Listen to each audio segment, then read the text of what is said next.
Welcome to The Route to Revenue, two entrepreneurs sharing the path to curbside cash flow. I'm Ben. And I'm Mike. We're both founders of two successful recurring revenue businesses in the home services industry. And we've built our companies from startup to profitable and scalable operations. This is the show for entrepreneurs serious about building sustainable home service businesses. Whether you're starting out, scaling up, or ready to move beyond trading time for money, we share proven strategies for creating predictable monthly revenue streams. And while our expertise comes from the bin cleaning industry, the systems and principles we discuss work for any recurring revenue home service. Think lawn care, pest control, pool maintenance, and beyond. Each episode, we break down real-world strategies for customer acquisition, retention, operational efficiency, and building systems that generate consistent income while you step back from daily operations. Are you ready to transform your home service businesses from a demanding job into a profitable asset? This is The Route to Revenue.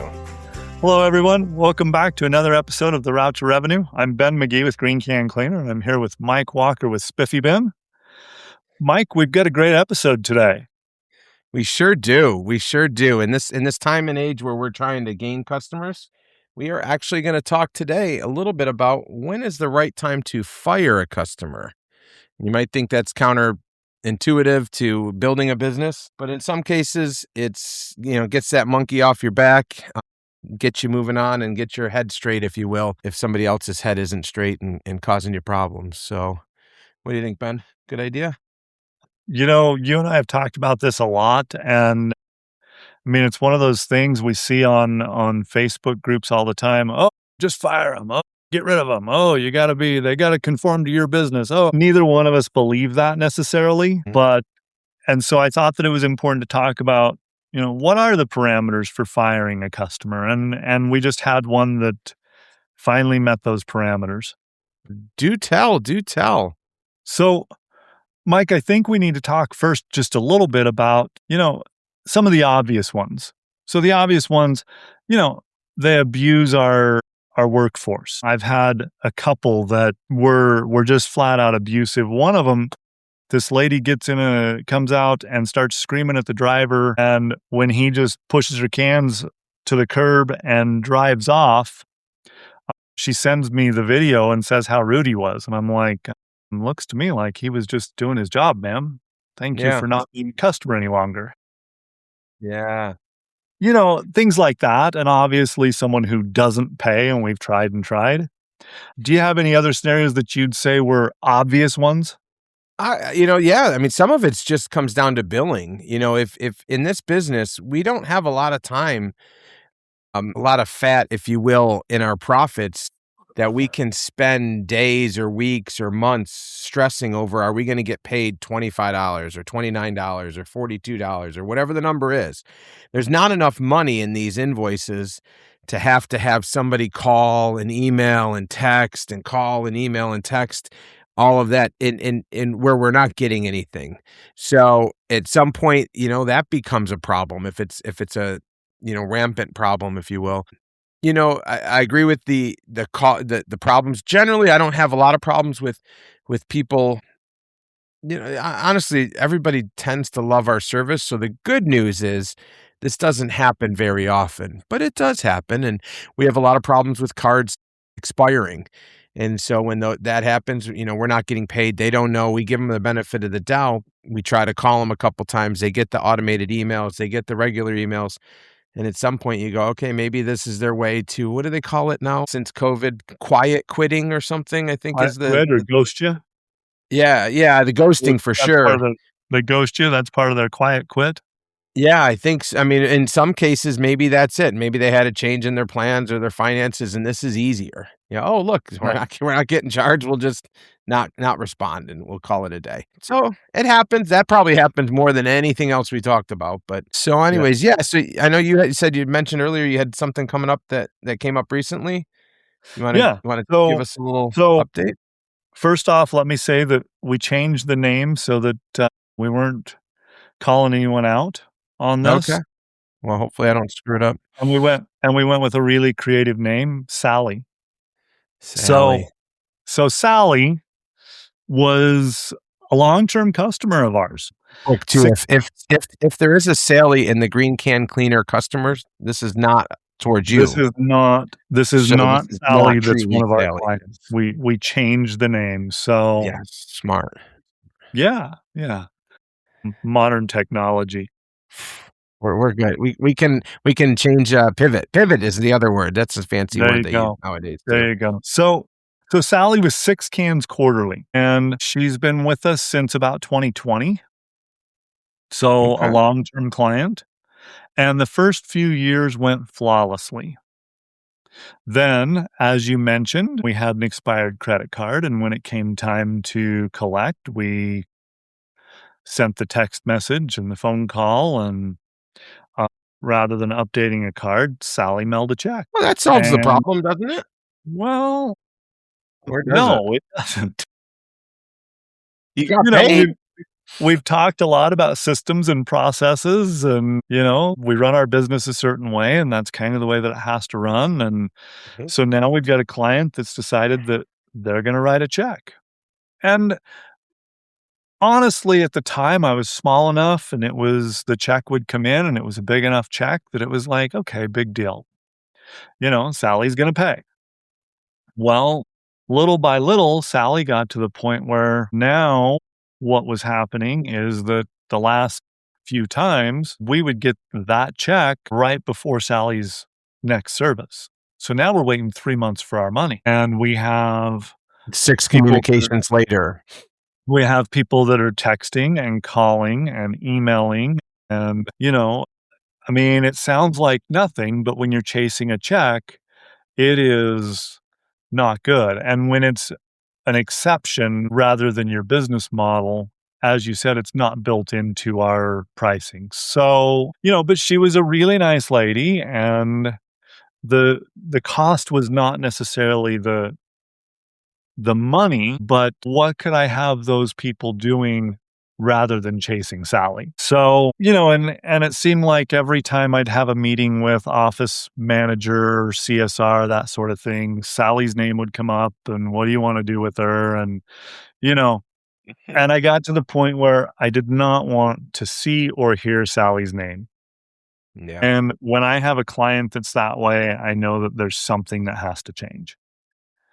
So I decided to get involved myself. I called. Sally did not take my call. I left a voicemail. I did that multiple times.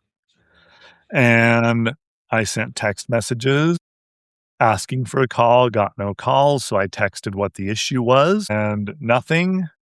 Then I sent emails and said, look, this really does not work for us. And part of the issue, I mean, we know that if someone's going to paying the next quarter right before their service or maybe fudging the line a little bit, then it's easy to extrapolate that at some point it's going to be, oh, well, that payment was for this service and now suddenly I'm out of service. Right. Uh, Right. So, am I making sense so far, Mike? I feel like I'm You doing a sure lot. are. No, you sure are. No, absolutely.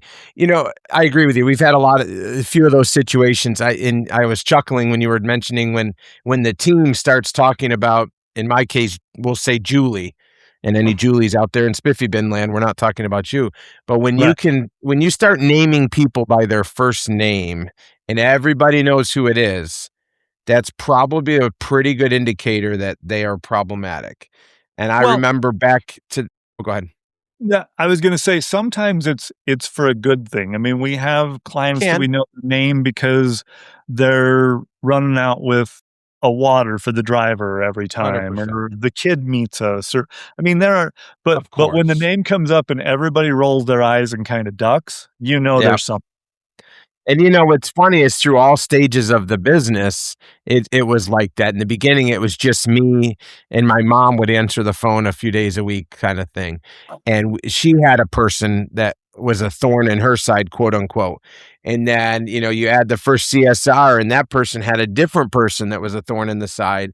And then another, and you go on. Right. See, at different stages of businesses, you can almost be a little bit accepting And that may be part of the problem is that, you accept something different when it's an owner operator and you're the only one doing all the things. You go, okay, well, I need that.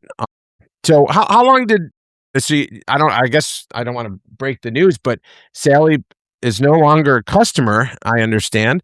How long did that take before you finally made that call, and then what finally made you decide that enough was enough? Well, Sally, like I said, Sally started with us in 2020.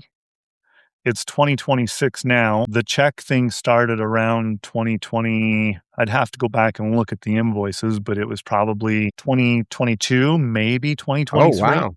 And Okay. so we did this for a very, very long time. And when I look at it, I go, why did I let that happen? And I thought about and I kind of put together a list of why do operators actually keep problem clients too long? And one is guilt. I didn't necessarily feel guilty. I would almost say loyalty on that.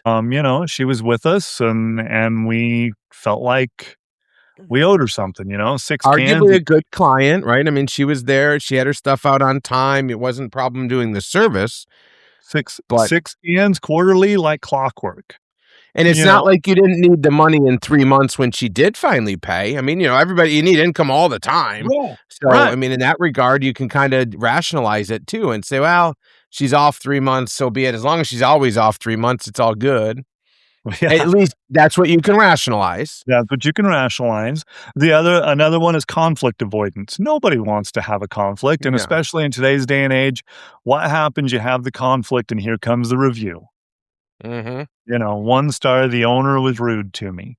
Mhm. And in today's day and age, that happens. The fear of the lost revenue. I mean, we talk about revenue and every bit of revenue, especially when you're starting out, is important. I think at a certain point, though, you kind of, and even starting out, if I look back, there are times when I should have cut clients because the revenue 100%. wasn't worth the juice wasn't worth the squeeze. Yep. Yep, yep. The sunk Plus, there's a cost. little bit of hope there, right? I mean, you hope that eventually they're Yeah, gonna catch on and they're gonna go, "Oh, wait, I paid 3 months late. Let me just do double pay and now I'll be on time." That right. never happens. It's a nice thought, but, Doesn't. nobody Yeah, double no. pays or, Right. No. just to catch up. Yeah. And here's the thing, and this. I mean, the longer that you keep this client, the more expensive it becomes. Maybe Mhm. not in money, but because every time I'd have that meeting with the office staff and Sally's name comes up, now all day I'm thinking about, okay, what am I going to do with Sally? How am I going to fix this? What's going on? Well, and then everything gets multiplied. In that Right. meeting, now, if you've got 3 people talking about Sally for 6 minutes, that's 20 minutes that you've wasted, in people time. And, Yep. it's not just 6 minutes anymore, it's 20 minutes because you're talking about this and, somebody's twiddling their thumb, or if you do a all staff meeting, now you've got the 3 or 4 drivers, now you're 20 minutes or 40 minutes spent on this person, even if it's just a 6-minute discussion, because 'cause Right. you're paying everybody. So, that becomes a problem, and then if it's a monthly customer and you're always going through your receivables and you go, "Man, oh man, Sally is still out there. What the heck?" And then we all chuckle about Sally because at some point you gotta laugh about it before if you can't Yeah. cry. Yeah. So, Mike, let's just talk a little bit about the real cost of a problem customer. Mhm, Because this is the math that I didn't do that if I'd have done would have been we'd have been done with this situation years ago. mhm, So, if you take that time that we spent managing Sally's account that was beyond a normal, in this case, quarterly customer, but sometimes it's a monthly customer, but we had to touch a quarterly customer every month. And I'm going to guess that we spent probably, you know, call it a half hour a month. I think that's actually a conservative number. mhm. And if you think about what that cost is for a CSR, the driver, because we will do a thing because sometimes, a card is gone and Send them the a paper email's to put on the door. different. So what we'll do is we'll have a driver go by and put a sticky note on that just says, "Hey, give us a call." On and off cycle, we'll have them do that. And so all of those things just add up. And so, and what's the opportunity cost? I mean, what could I or that office staff have been doing or that driver have been doing that we weren't able to do? So Yeah. I do want right here to give a little exercise for our listeners, and I know that we have more than one now, and it's not just your mom and mine Or my daughter. or my friend. Yeah, so I want you to take your most difficult customer and estimate the real time that you spend on them per month. Not just the service time, but when you think about emails, calls, exceptions, The mental text overhead, messages. text messages, and not just, I mean, it's easy for me even doing this, I was like, "Oh, well, probably a half hour a month," but what about all the time that I spent thinking about Sally? Mhm. So, that puts us at least an hour a month, Yep. and I want you to multiply that and think about your real cost in that, rather than just, and then look at that and go, "Okay, well, what's my revenue and what would I actually need to charge them?" We've talked Mm, about how to price I like that. services. The question is, what would I actually need to charge this person to make this work? And if you do that and you can still justify servicing them, great. But I know for me, when I did that, I went, "Oh yeah, I can't keep doing this." Sure. So And the problem too is if you enable this piece, then what happens, when you show up and now their bins aren't out and now there's this and I don't want to say that we should be the boss. We should cater our customers to some extent, but absolutely. at the same time, we both have I always say it quite often actually, both sides have a piece of the equation, have a part in the equation. We say that we're going to come out, we say that we're going to clean your bins, we say that we're going to bill you. We kind of expect you to do your part of the equation, which is we expect you to receive our text, we expect you to act on our text, meaning have the bins out, and then we expect you to pay us. It's not crazy to expect payment for services offered. And if any one of those parts fail on either side, the other side has a right to some extent to be, ticked off or upset or demand an answer or whatever. And the problem is when people go radio silent, like, you experienced with Sally, how long do you allow them to go radio silent? And are we perpetuating something else down the road? Right.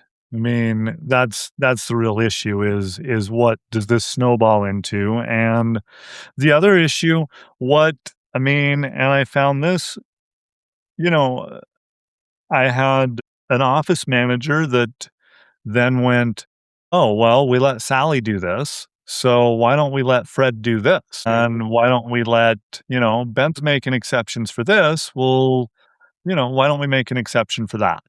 Mhm. It's a great And point. Or more so importantly, how does your or equally importantly, how does your CSR know what Ben said? So right, now she's talking to Sally and Sally says, "Oh no, Ben said this is fine." And then your CSR doesn't go, "Oh, I should call Ben and find out." Your CSR eventually will go, "That freaking Ben, all he does is make exceptions, and I guess everybody that tells me something, it must be fact or it must be truth." exactly. And and then you shut down that communication because, they're like, "I just wanna come in, do my job just like everybody else Yep, and go home. I don't wanna have to call Ben every 7 minutes I get a phone call from somebody." yep. So, setting those systems up in place that we've talked about in previous episodes is vitally important, but then sticking to those things is equally Exactly. important and Exactly. actually arguably more important. Yeah. So what are some of the So, red flags, I guess, that you see where they have potentially crossed the line? you know, I think anytime that a client refuses to comply with what I would consider a non-negotiable, meaning that every other client follows it, which is, card on file, having your cans out and emptied. I mean, the list that you just went through. Mhm. I I think that for me is, anytime it's what we consider a non-negotiable and they decide that they can break it. I don't know that, I mean, certainly I'm not just going to say, "Oh, you didn't have your cans out this time, we're done with you." Yeah. But the How about client the that one that wants just a little bit extra too?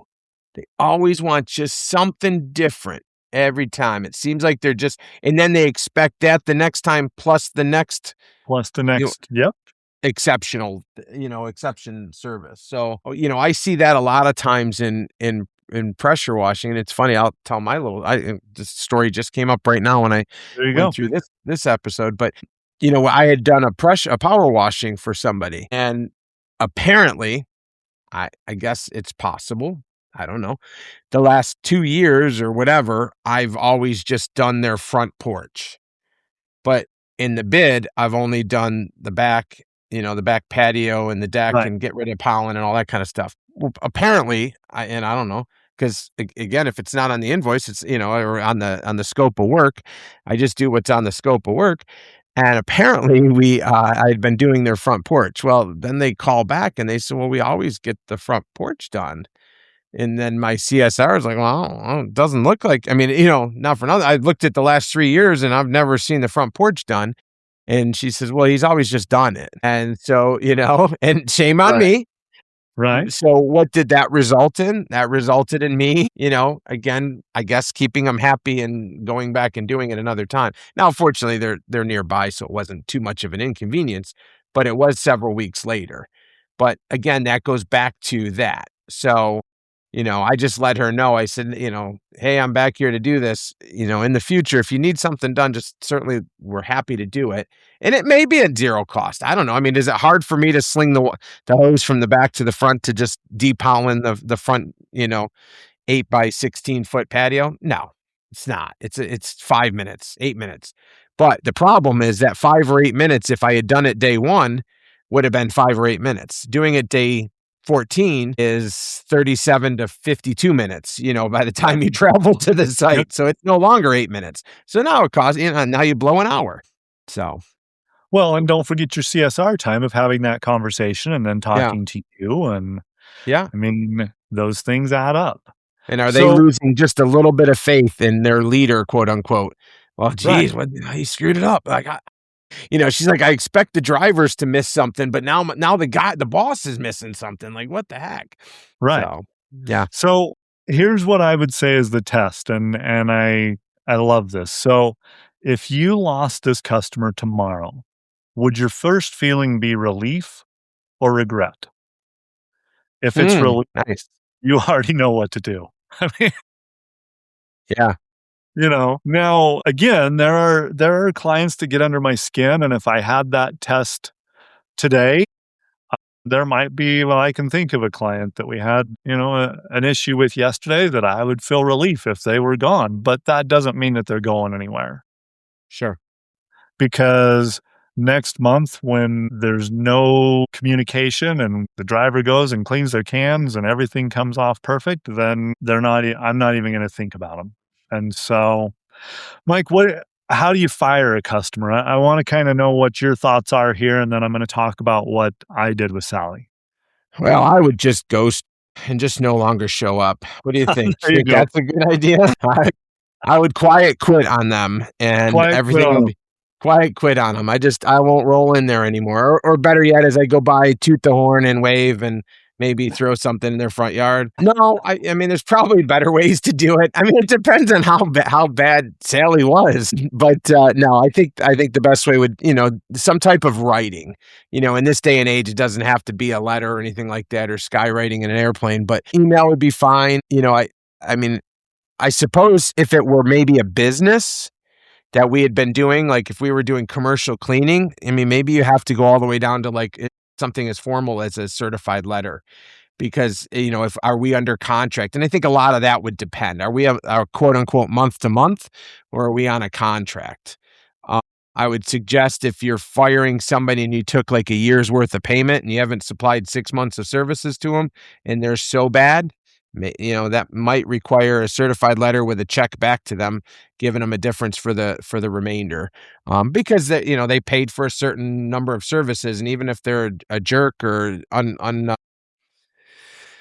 difficult to work with, we still did not provide the year's worth of service. So I would say do that.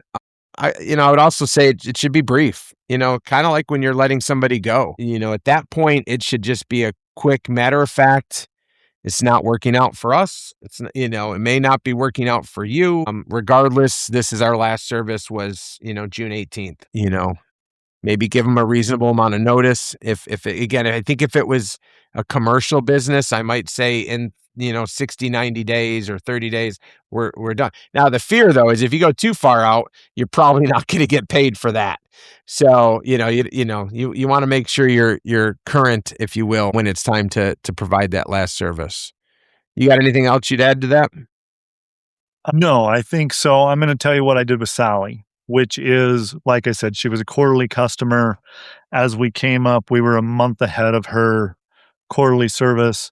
I send her an email saying, Sally, this has always been our policy, but we are going to enforce it. If by your next service we haven't received a Card on card on file. and your account is not current, we're going to go ahead and do that service. But we're either going to begin charging you late fees, or which we're instituting across the board. We're not doing anything different for Sally than what we're doing. We've always had them in our terms of service, but we haven't enforced them. Mm-hmm. And I said, we're either going to charge you late fees or we're going to terminate your service. I like it. And so I kind of put that out there, hoping that that would get some sort of a response. It didn't. The check came in like normal, and For the last service, not for the for the future last service. service, not for the one that. So we're, at that point, we're still 3 months behind, and so I gave it a month and emailed and said, I'm terminating your service. And will I get paid for the last service? Probably not. I mean, Yeah. we'll see, but probably not. But it is You what it get is. paid and not spending the extra time talking, thinking, texting, Exactly. emailing them, Exactly. ongoing. At some point, it's just, okay, we're done. Yeah. And I think that the main thing in that email, I made sure that I kept it short. I didn't apologize. I'm not the one that created this, but I didn't elaborate. I just said, we both know the issue. And so, and I didn't give any invitation to respond. I don't want a back and forth. The decision's made. We're done. How about giving them And to a competitor? I mean, give them a referral to a competitor. That'd be a good idea, right? do you, I mean, Yeah, if you want to even be more of a controversial person toward you, I guess you could do that, but yeah, I could say, hey, Mike at Spiffy Bin's a great guy. Why don't you give him a call? yeah, exactly, exactly. So potentially there could be a fallout of this. Well, potentially. I mean, I think at that point, here's the thing though, is the fallout. I mean, what are they going to do at that point? They can leave you a poor review, which gives me an opportunity to educate other clients that we do in fact have terms and conditions and terms of service, and And we they're not unreasonable. they're not unreasonable, and we're going to stick to them, and you don't get to decide how you're going to navigate that if you're going to do business with us. It could just be a simple reply that says, we're sorry it didn't work out for you. We appreciate, we hope for the best for you. Whatever. You don't even have to respond necessarily at all. Well, I guess that's A. But you B, you could just respond in kind and just say, thank you for your feedback.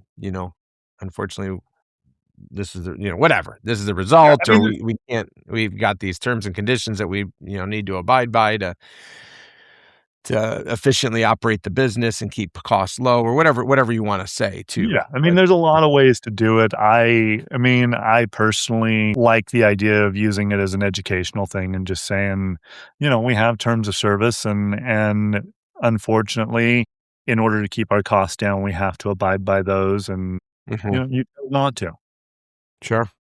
and put it in their court. I don't think that there's anything wrong with doing that with a review response. I would suggest the So, best part of that fallout that you're gonna have to, deal with would be the email to the team that says, "Rest in peace, Sally. She is no longer part of the Green Can Cleaner family." yeah, yeah, We could put a RIP in our logo somewhere here for there you them. go. But Yeah, yeah, I mean, I think ultimately, the mental overhead disappears, the feeling like, next month we don't have to talk about her anymore. Do we want the revenue? Of course we do. And that's the thing. I mean, you mentioned in the beginning, we kind of glossed it over, but you said it was a 6 bin stop quarterly. absolutely. That's bread and butter, to be fair. And that's probably, I mean, I'm just projecting here, probably why you kept going for those 4 extra years than maybe you wanted to, or at least two, we'll call it 2 years. We'll say 2 years in, you dealt with it. It was fine for 2 years. But then the last 2 years probably arguably were the worst 2 years. And, but hey, 6 bins. What's that? What was that? $100 bill? Quarter, A little roughly? over, yeah. Yeah, a Okay, little over. there you go. So, I mean, not chump change. No, We know when we get there, it doesn't take very long to do, that kind of but thing, if you especially with but our if you do the system. math on that, let's say that it was $120, divide that, that's, 40 bucks a month. If I'm spending 20 even at an Yeah, hour a month, right. I'm doing those for 60 bucks, and that math doesn't equate. It's not just the 20 minutes or the 15 minutes that the tech's on site, when Right, he's cleaning those 6 bins. It's the other anguish that everybody's going through. right. Well, So, excellent. well, Mike, we're running out of time. We try and keep these Yeah. at a half hour. We're a little over. Why don't you give us some closing thoughts and an action step? Closing thoughts are you've already developed in previous episodes, if you followed those action items, you've already developed a system and a plan and your operating, I forget what the words are, operating manual, if you will, on how you're going to deal with this. The key is to make sure that you're maintaining that and that you are continuing with that and enforcing that. And I think cutting people earlier and or probably more importantly, trying to correct behavior earlier and mandating that is the best thing. I think the further we go, I mean, we don't want to make this difficult, and it's not difficult, but by adding these exceptions and dealing with exceptions for everybody, it's going to be very difficult to operate your business. So take a look at your list as you're going through the routing. And if you look at somebody and you go, oh, I know I'm going to have to knock, I know I'm going to have to knock the door. I'm going to have to call somebody, I'm going to have to text somebody, and I may or may not get the bins. They may be a candidate for your first, fire, if you will, or at least trying to modify that. And don't spend a long time trying to fix it, I don't think. I think it's one of those deals if it hasn't been working and gentle reminders aren't being responded to, then they may not respect you, and which point it may be important to cut ties. Yeah, I think you nailed it there. And I think you can go back up to the two litmus tests that we provided earlier. One is the math, and the other is, if they canceled tomorrow, would you feel regret or relief? And that's your Right. answer. And I think So too, real quick, and we didn't talk about it during the episode, but real quick, if it's a one-off, I mean, I think that's completely different. it But when is. it becomes an ongoing and you can almost, set your calendar to it and know that, this is, oh, we're coming up on the 3rd month of the 3rd, 3rd week of the 3rd month. We know sale, whatever. But I think the one-offs, oh, there was a death in the family. I forgot. I'm so sorry. That's completely different than this is the Completely. 32nd time I have not gotten a payment from you in a timely fashion. So, um, It's it's one thing. Here's the other thing. So I think number one, don't look for reasons to get rid of clients. We need clients. 100%. Right. Without clients, we don't have a business. And so keep that in mind. We're talking about extreme cases here. The other thing that I'd like to throw out there that I see is people that have set a service area, and then someone within that service area, they say, "Oh, it's too far to drive." You know what? You set the service area, you brought them on as a client. You Yep. still need to service them. I don't think you fire a customer for that. I They You're may the one be a good referral potential. I mean, if they who were a good one, then and you're deciding, I just need to shave my that could be a if you've got somebody you can refer to in that area. But That I agree. might be a referral, but you don't fire them because of that. You service them, you do what you said you were going to do, and maybe you market heavier in that area so that it becomes worth your while to go there. Yeah, that's fair. So I that's like just it. something I see on social media a lot. Guys are like, "Oh, I can't keep doing this." Well, then sell your business because you agreed to go do it. So, I like it. anything else, Mike? No, I think the title variation of this should be stop keeping customers who cost you more than they pay you. I think There that'd be you a nice go. little title for I like this. that title. There That's a you good go. one. So, Okay. well, I appreciate it. If you like this episode, please take a moment to like and subscribe and certainly comment. We love our comments. So we appreciate you listening, and I appreciate you, Ben. Until the next episode. I appreciate you, Mike. I do want to throw one thing out here. We do have a website up. I don't know if What? you saw that. What? I mean, 2026, here we arrive. This is I know great. we're a little slow, but anyone that wants to go to the website, it's a work in progress still, Is it but it isn't. HTML or is it dot matrix? What do we got going on? I'm sure it's dot matrix, but I don't know. I mean, Lisa worked hard on it. She got it taken care of for me. Beep, oh, beep. You've got mail. Well, yeah. So anyway, she did a great job on it. So yeah, check out theroutetorevenue.com. Absolutely. And I say in jest, it is a great looking website. So thank you very much, Lisa. And thank you again, Ben. Thanks, Mike. Well, Ben, that's a wrap on another episode of The Route to Revenue. If you enjoyed this episode, we'd love it if you would hit like, subscribe, and leave us old guys a comment about what we did well. And if we did anything wrong, can it and keep it to yourself.